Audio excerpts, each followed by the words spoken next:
Сәрсен күлім, қалайсың жаным? Жағдайың жақсы ма?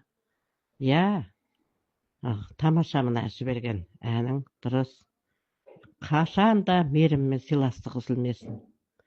Мен сенің әрбір неңді, видеоңды жіберген сайын, пікіріңді жіберген сайын, өткен бірге жатқан, бір комнатта болған, әзілдескен, ойнаған, күлген, сондай кездерің ылғи есіме көз алдыма елестейді. Әсіресе сенің көп балаң болады. Айналаңда шұпырлап жүретін болады. Сенің үйіңе барып, балдарыңды айналдырып, біздің сөйтіп бәрімен сөйлесіп, сенің бәр ішкі үйіңдегі жағдайды біліп алатын боламыз деп тырқылдап күлетінің есіме түседі. Сосын жаңағы балдарыңа сен ұрыспайсың деп айтатын есіме түседі. Қойыңдар ай балаларым, айналайындар қойыңдар, олай жасауға болмайды деп ортасында отырасын, жан жақта балдарың түсіп, біреу сүйіп жатады. Соның боқтошақ болып ортасында отырасың. Сенің мінезің, сенің пейілің, сенің осы қазіргі нең, біз қарағандағы көз қарасың, көрінісің маған солай болып елестейді дегенің қатты есіме түседі. Иә, дұрыс шығар сенің айтқаның деп ойлаймын. Бірақ өзім ар жағында жігіттердің көз жасына қалдым. Сол маған өміріме, тағдырыма кедергі болды деген ой тұрады да қояды. Ешқайсысымен ұрыспай, таласпай, жылап ажырасқан жігіттердің көз жасы мені жібермеді ма деген ой кейде тұрады.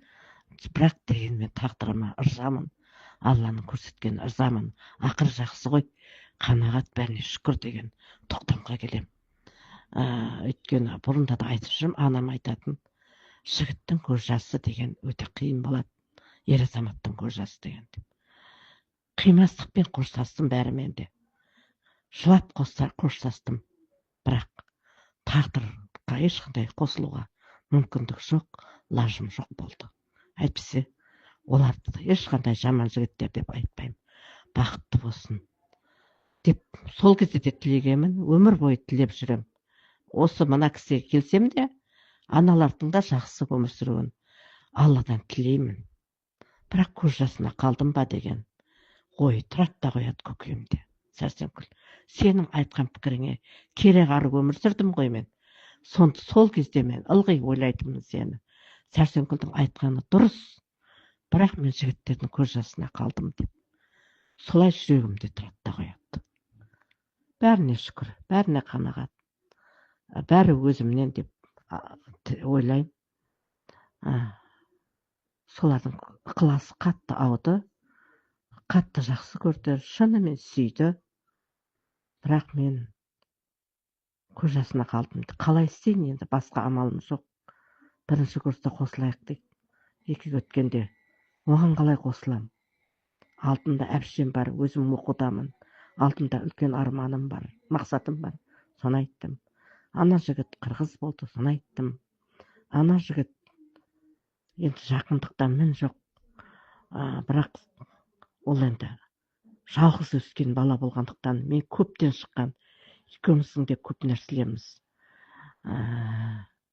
сәйкес келмейді деп ойладым. Солай айтып түсіндірдім. Сол мақсатта ғана ажырастым, бәріміз қосылмадық, тағдырымыз әйтпесе мін жоқ жігіттер, мін жоқ. Күйеуіме берген анықтамаң точно келді. Күйеуің сенің кең пейілді адам болады деп ол да жазылып тұр. Кең пейілді адам болады, сондай дархан мінезді болады. Екеуің күшті, бақытты өмір сүретін боласыңдар. Екеуіңнің де мінезің керемет болады. Бақытты өмір сүресің. Точно мен күйеуім берген мінездемең бар ғой, иә? Мен сол қолмен қойғандай айтқансың. Мен соған таңғаламын соны. Көп жер айтқаныңдар сәйкес келеді. Менің характеріме қарап, менің өмірімді болжағаның дәл келеді. Соған таңғалам мен. Сол естелікте тұр әлі. дәл сен айтқандай болды күйеуім. Дәл сен айтқандай ғұмыр кештік, өте бақытты. Өмірімізде ұрыспай, өмірімізде бірімізге сен деп аларып қарауға жаңағы жүрегіміз, көңілімізді қимай, сондай өмір сүрдік. Жұрт итке ырылдасып, сөйтіп жүріп те өмір сүреді ғой, өмірден өте береді ғой. Ал біздің өміріміз тіпті басқаша. Сен деп айтуға қимаймыз бір-бірімізге. Жүрегіміз ауыртқымыз келмейді бір-бірімізді. Солай өмір сүрдік, солай өтті.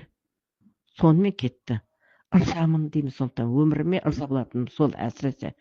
Өмір бақи, ұрыспай, өмір бақи, шай деспей. Енді ұрыспағанда да бір ауыз, бір сәлмен сөз айтпай өміріміздің өткеніне мен соншалықты өзіме өзім таң қалам, өзіме өзім ырза болам. Өзіме өзім соншалықты ырза болам. Сондай ұстамдылық, сондай шыдамдылықпен, сондай бір сыйластықпен өмір сүргенімізге оған да ырза болам, өзіме де ырза болам. Әйтпесе, баласы жоқ әйелді бас алтын болса да қуып жібереді ғой. Бұл қимай мені. Өмір бойы сен мен өткен ырзамын деп әкем келіп сұрап тұрғанда да ажыраспады ғой. Ата енем, күйеуім бәрі жылап жібермей. Міне өмір деген, өмірдің тәттілігі деген осы деп түсінем мен. Өмірдің тәттілігі сыйластықта деп түсінем. Керемет. Әсіресе отбасында. Отбасындағы рахатың өмір бойы саған азық болатынына сол кәміл сенем мен. Әлі сол азықпен өмір сүріп келе жатырмын. Айымжан, жан құрбым, қалайсың? Қайырлы таң. Сенің мына жазған аудионды оқып, даусыңды естіп қуанып қалдым. Бірталай толқып қалып жатырмын. Сен табиғатың өзгеше ғой, сезімнің адамысың сен. Сен сезімнің, сондай көңіл күйдің, сыйластықтың адамысың ғой. Өткенге өкініш көп, бірақ дегенмен алдан үміт көп. Шүкір жақсысын. Тағдыр ғой. Айымжан, сен ол кезде ол жігіттерге тағдыр сені қоспай тұр. Егер тағдыр қосайын десе, Алла қалап тұрса, ол сен қалай да қосылып кетесің. Енді сондай қоспай тұр ғой, тағдыр ғой. Тағдыр өзі бірімізді онда, бірімізді мұнда сүйрейді. Сені осы мына қазіргі өзіңнің өмірлік жарыңа әкеп, соның маңдайына, сенің маңдайына сол жігітті жазып қойды. Сондықтан да басқа жігітке бұйырмай тұрсын. Өйткені ол тағдыр. Енді маңдайымызға жазылған тағдырдан қашып құтыла алмаймыз. Енді кейде солай ойлайтын шығарсыз, енді көз жасына қалдым-ау деп. Дегенмен ықыласы ер азаматтың болады. Ол кейде көп жағдайда ол ауыр болады. Бірақ дегенмен олай деме. Себебі сен ешкімге кіттей да зияның жоқ, кіттей да бір арамдығың, кіттей да бір алдау ойың жоқ. Сен шынайы айтасың, шынайы сөйлейсің, шынайы өзіңнің пікірін жеткізесің. Сенің сол кезде мен ойнап айтсам да сенің солай ойлайтынмын. Бала шағасы көп болады. Пейілің тең тұғыз, мінезге байсың сен. Барлық әзілді, барлық сөзді бәрін көтере бересің, ыржиып күліп қоясың. Сені Серікбайға да қосып ойдай мазақтаймыз, басқаға да қосып мазақтаймыз, мұғалімдерімізге де қосып мазақтаймыз, бойдақ мұғалімдерімізге де атын айтпай қояйын. Соның бәріне сен қойыңдаршы, ой сендер қызықсыңдар деп жаңа күліп қана соның бәріне жауап беретін тұғынсың. Мысалы, ондай әзілді мысалы мен көтере алмауым да мүмкін. Сөйтіп ойнап айтсақ, сен соның бәріне ыржиып, қойыңдар, мен қоспаңдар деп күліп ыржиып, сондай кеңдікпен қабылдап, бізге мен қосыла күліп, сен бірге ойнап күліп, сондай өзіңнің көнтерімді бір сондай төзімді мінезіңмен соған солай жауап беретін тұғынсың. Сосын сол кеңдігіне, пейілің кеңдігіне сөз көтере алатындығың, сосын анау-мынауға ашуланып ренжісуге жоқсың, анау-мынауға ашулануға жоқсың сен. Ұрыспайсың сен, ұрысқа, ренжісуге, немесе сөз теруге, сосын кекшілемейсің. Кеше анау өйтеді, мынау бүйтеді деп сен әңгіме сөз теруге жоқсың. Сол бүгін айтылды ма, бүгін қалады, ертеңіне уже сенің сол бұрынғы ақ көңілің, өзіңнің кеңдігің, өзіңнің сондай пәктігің, өзіңнің сол нәзіктігің көрініп тұрады. сөзіңнен ісіңнен жүріс тұрысыңнан сыйластығыңнан. Сосын мен айтатын, сен балаң көп болады, жай жағында балаларың өбір шүбір болып, біреу сүйіп біреу тішіп, соның ортасында ешқандай балаға да ұрыспайтын шығарсың сен, балаға да қой демей шығарсың, сол балалардың айтқанын істеп отыра беретін боласың, сен сондай ана боласың деп сол кезде сөйтіп солай елестетіп деп айтатынмын. Иә, мен есіме түсірдің. Иә, сол шынында сол кезде сенің мінезің көркемдігіне байланысты, сенің мінезің көркем, соған байланысты. Сол кезде сондай ой менде қалыптасты. Сонда біз баламыз ғой, жаспыз ғой, балауса кезіміз, аңғал кезіміз, бірақ маған сондай ойда, сондай неде қалдың. Сол кезде сөйтіп әзілдейтін едік, иә, бір-бірімізді. Шариагүл салмақты өзінің ұстамдылығына, біз 10 сөйлеп жатқанда ол бірақ сөйлейтін еді ғой, сабырлы, төзімді тұғын сондай. Әлі сол қалпы, өзі о баста адам қалай қалыптасады солай кетеді ғой. Әшіркүл ол енді ол өзінің орнын білет, ол деген сөзін тауып айтады, әзіл қалжыңды көтере білет, сөз қайтаратын жерінде қайтара алады, қоятын жерінде қоя алады енді. Бірақ ішімізде сөзі көтеретін, әзілді көтеретін, мінезі көркем, анау мынауға төзімді, көнтерімді сен тұғынсың. Иә, сосын саған әзілдеп жігіттерге қосып, анаған қосып, мынаған қосып әзілдейтін еді. Қандай керемет кез. Иә, сол төртеуміз бір комнатта жаттық, бір-бірімізге қандай бауыр бастық, бір-бірімізге қандай сыйластықта болдық.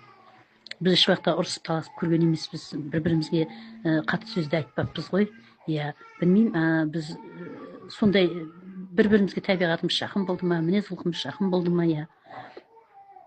Иә, бірімізге біріміз қыдырдық, бір-бірімізді қолдадық, бір-бірімізді қоштадық. Иә, бірге жүрдік, араластық, сыйластық. Иә, сыр бөлістік сол кездерде. Баламыз ғой, бірақ жаспыз ғой. Иә, көп нәрсеге мән бермейді екенбіз ғой. Сол кездегі бір балауызда балғын кездеріміз ғой біздің, аңғалы кезіміз. Біз комнатта бірге болған кезіміз. Біздің группасының қыздары қандай тамаша еді. Тамара қандай еді, өзіндік сондай орны бар. Ұмсын ше, ол өзінше бір әлем. Фатима ше, ол қандай әдемі, өзінің әдемілігімен, жымиған күлкісіменен қандай сүйкімді, сондай тартымды еді. Біздің группаның қыздары, білмеймін, Нұрби ше, Нұрби сондай салмақты, ақ көңіл, сондай күліп қана сөйлеп тұратын адамға, сондай жұғымды адамға, сондай жақын еді. Мен группаның қыздарына әрқайсысына тоқталған кезде мен сондай көңілімді риза болады. Сондай бір жақсы қыздар бір группада оқыдық. Басқа группаның қыздары да жақсы ғой, бірақ мен өз группамды айтып жатырмын. Серікбай ағай ақ көңіл, далақтап старшылық қойғанымызға мәз болып, ағай деп, ағайды қандай біресе әзілдейміз ағайға, біресе ағай дейміз, сыйлаймыз. Әйтеуір ағаймен де қандай сыйласта болдық. Қыдырбай жүретін еді, екі ортада ағайға қыз деп, соның өзінің қандай өмір, қандай қызықты жағдай, қызықты студенттік шақ. Иә, сондай бір, білмеймін, өте бір жақсы кезең енді. Қазір енді ойлап қарасам, иә, даже Бейсенкүлдің ең бірінші үйленіп, оның тойына Жалағашқа барғанымыздың өзінде тұрады. Керемет той ет біз үшін, керемет той етті деп есептедік. Шынында жақсы өтті. Біздің бірінші алғашқы жаңағы группалас қызымыздың үйленіп тойына баруымыз ғой. Пойызбен барып, мәз болып, пойызбен қайтып. Сол кездің өзі қандай бір әдемі сәт. Иә, қазір қарап отырсам, шынында бәрі де бір естелік. Иә, естелік. Сен көп нәрсені қозғап есіне салып жатырсың. Иә, рас. Иә, біз бір комнатта жатқан соң ба өте жақын болдық. Группаның қыздары, группаға барған кезде общита тұрған қыздарымыз бар, группада сабақ оқыған кезде бір-бірімізге деген жақсы сыйластықта болдық. Сондай, білмеймін, бір-бірімізге де әйтеуір бір қадырмен, сыйластықпен, сондай бір-бірімізді бір қимастықпен, бір сондай бір жақсы бір сүйіспеншілікпен сыйласып тұрдық. Біз еш уақытта бір-бірімізге ренжімеппіз. Ойлап қарасам, жоқ, олай емес. Білмеймін, сондай бір әйтеуір бір арада бір сондай таза бір көңіл болды біздерде. Қазіргілерді білмеймін ғой енді. Сол кездегі біз аңғал балауса кезімізді ойлап, қалай біз бала боламыз, қалай аңғал болғанбыз, бірақ соның өзі жақсы шығар. Сондай бір шынайы сыйластықта болдық. Жігіттеріміздің өзі де жақсы еді. Қандай біздерге деген бір ауыз артық сөз жоқ. Иә, бір ауыз бір әзіл әңгімесі жоқ. Жігіттерімізбен әзілеспейтін еді ғой. Біз жігіттермен әзілеспейтін еді ғой. Біз өзіміз ғой әзілесетін. Өзіміз бір-бірімізге ананы айтып, күліп мәз болып соған бір рахаттанып күліп қалатын едік. стипендия алған күні бір той еді бізге. Ой, ананы әкеп жеп ойдай мәз болатын едік. Қандай керемет кездер. Өмірден өткенімен қызық деп сосын айтады ғой. Шынында өткенімен қызықты. Шүкір. Жақсымыз ғой, қазір де жақсысың. Сен көп бала сол кездегі енді сөзіміз біздің орындалмай көп балалы болмасаң да сен қазір көп балалысың. Себебі шүкір мінекей мынау немерелерің бар. Немерелеріңмен сен қазір көктеп көгеріп көркейіп отырсың. Ертең шөберемен көбейесің, шөпшекпен көбейесің. Сөйтіп көп балалардың сондай үлкен жаңағы аға әжесі болып ұзақ өмір сүресің. Сөйтіп солардың қуаныш қызығына бөленесің. Өмірде жақсы тілек, жақсы ой, жақсы ниет орындалады. Сен ұрпағыңмен мың жасайсың. Ешқандай да өткеніңе өкініп ренжіме, келешегіңе күтін, бәрі жақсы болады. Ұрпағыңмен мың жасайсың, немерелерің, шөберелерің, шөпшектерің көп болады. Солардың қуаныш қызығына бөленесің. Солардың ортасында аға әже болып тиктогыңды айтып, әніңді айтып жүресің. Соған мен сенем. Солай болуына тілектеспін. Ой жаным, аян жаным.